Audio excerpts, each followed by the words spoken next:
Mobile market থেকে এখন চলে আসলাম হচ্ছে বসুন্ধরা শপিং কমপ্লেক্সের গ্রাউন্ড ফ্লোরে।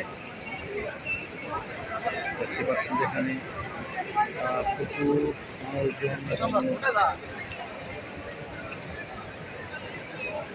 এই মনে হবে যে আপনি তো দেশের বাহিরে কোথাও আছেন।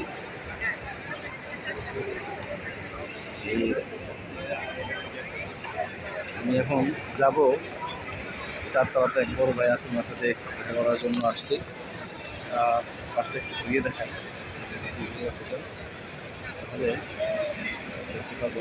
আচ্ছা, কিছু আমি বলে দিচ্ছি, কিছু কন্টেন্ট কিন্তু আমি তৈরি করেছি মোবাইল শোরুমে গিয়ে, কিছু কন্টেন্ট তৈরি করেছি, আরও কিছু কন্টেন্ট তৈরি করবো। মোবাইলের চার্জ প্রায় শেষ হয়েছে, তো মোবাইলটাকে একটু চার্জ করে নিতে হবে, তারপরে পরবর্তী সময়ে আরও কিছু কন্টেন্ট তৈরি করতে চেষ্টা করি।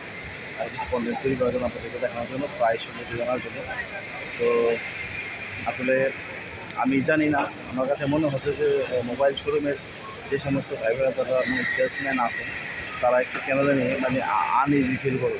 এই যে কোনো ধরনের নিউজ রিপোর্টার বা ইউটিউব চ্যানেল বা টিভি চ্যানেলের লোক যদি আসে তাদের ভিডিও করার জন্য বা তাদের শপের কোনো ভিডিও করার জন্য, তারা কিন্তু আসলে বেশিরভাগই দেখলাম যে থাকে না, মানে প্রিপেয়ার থাকে না, বা সবাই তারা একটু আনইজি ফিল করে, তারা ভিডিও করতে চায় না বা তাদের দোকানের ইনফরমেশন পাস করতে চায় না। ঠিক আছে, এটার কারণ হতে পারে হয়তো তারা অফিসিয়াল আনঅফিসিয়াল সেট বিক্রি করে, হয়তো তাদের পার্সোনাল কোনো ইস্যু থাকতে পারে।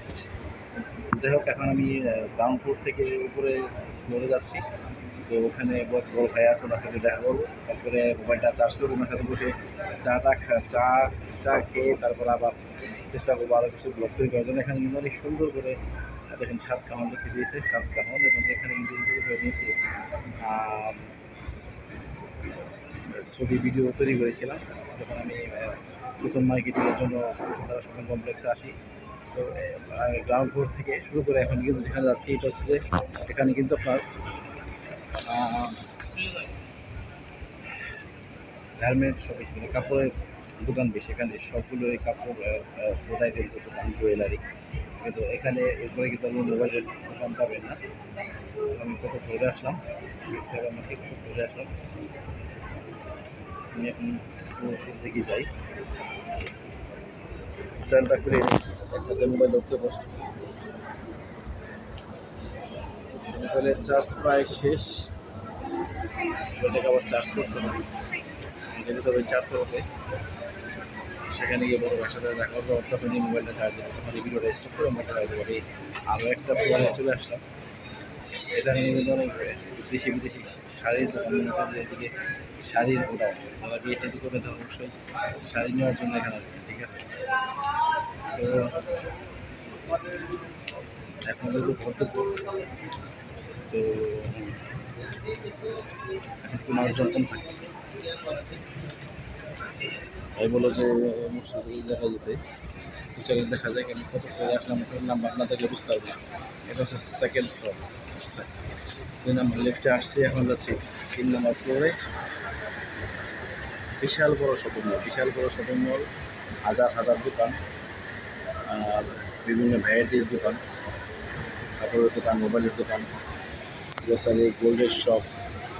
এখানে দেখতে পাচ্ছেন সুলতানা জুয়েলার্স, সুলতানা জুয়েলার্স, স্বর্ণের দোকান, গোল্ডের দোকান।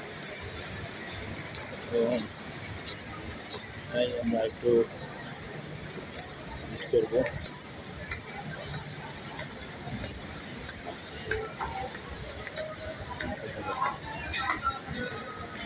এক পণ্ডিত পাইছিলাম, একটা শোরুমে চাকরি করে।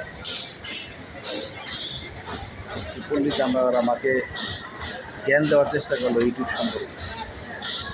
ঠিক আছে, তো আবার কিছু বললাম না,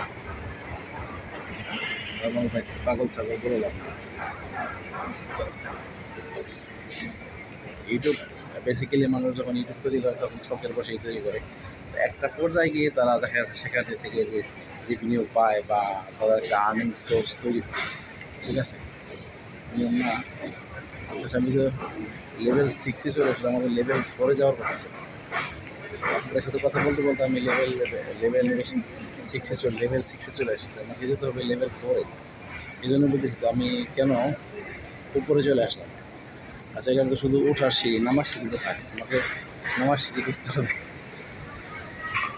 বসুন্ধরা বিশাল বড় শপিং মল, হাজার হাজার দোকান, এখানে আপনি আসলে হারিয়ে যেতেই পারেন। ঠিক আছে, এক সিঁড়িতে উঠতে পারবেন কিন্তু ওই সিঁড়িতে নামতে পারবেন না, আপনাকে নামার জন্য আবার ভিন্ন সিঁড়ি অবলম্বন করতে হবে।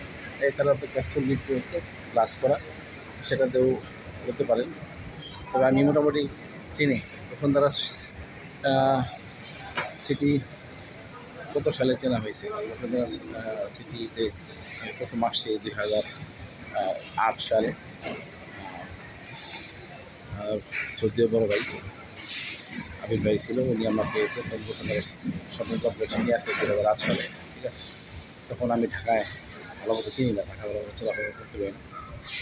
তো আজকে হয়তো ভাইটা নাই, বাট তার স্মৃতিগুলোর কথা মনে আছে। ভাইটা আল্লাহ নিয়ে গেছে, তাকে জানা পাখি। আর অনেক ধরনের প্রবলেম ফেস করতে হয় যখন কন্টেন্ট তৈরি করতে চাই, অনেক ধরনের প্রবলেম ফেস করতে হয়। অনেক ধরনের পণ্ডিত অনেক জায়গায় রয়েছে, কষ্ট হবে। ঠিক আছে, মোবাইল কন্টেন্ট তৈরি করতে গেলে আসলেই কষ্ট হবে, যেটা আমার মনে হবে। ঠিক আছে, দেখা যাক কী হয়। তো আস্তে আস্তে যেহেতু সেল বাজার নিয়ে একটা চ্যানেল খুলেছি, তো নট অনলি মোবাইল, সব ধরনেরই কন্টেন্ট তৈরি করার চেষ্টা করবো। ঠিক আছে, একদিনে কোনো কিছু পরিচিত হয় না, আস্তে আস্তে পরিচিত হবে, কাজ করে যেতে হবে। ঠিক আছে, আর সফলতা এমনি এমনি আসে না, এটা সবাই জানে। সফলতা এমনি এমনি আসে না, সফলতার জন্য সেই চেষ্টা করতে হবে।